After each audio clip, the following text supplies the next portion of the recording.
পুজো দেওয়ার আগে গেছে এটা শোনার পর আমরা এখনকার করে প্রিভেন্টে হাতে দিতে হার্টের ডাক্তার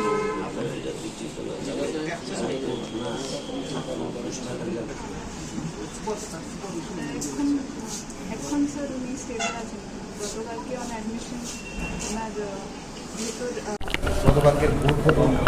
না এই সবটা বলার জন্য আমি এখানে আসিনি, এটা সম্ভব না। কালকে আমাদের পার্টি থেকে পার্টি সেক্রেটারি ভোট সম্পর্কে খুব বিস্তৃত পরিসরেই বলেছেন, যারা গেছেন তারা পেয়েছেন।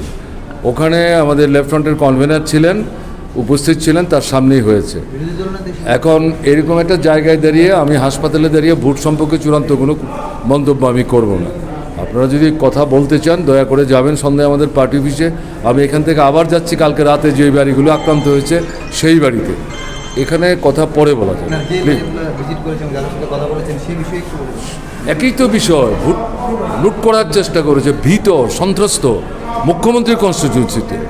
আমি তো অবাক হয়ে গেছি, কি হচ্ছে এটা? এইভাবে পার পাবে না তো কেউ। মানুষের মনোভাব কেমন এটা পরিবর্তন হচ্ছে, নাহলে বাইরে থেকে এইভাবে লোক জমায়েত করতে হয়, ভাবাই তো যায় না। এই যে লোকটা একটা পুলিশ কর্মী, তাকে তো মার্ডারই করে ফেলছিল।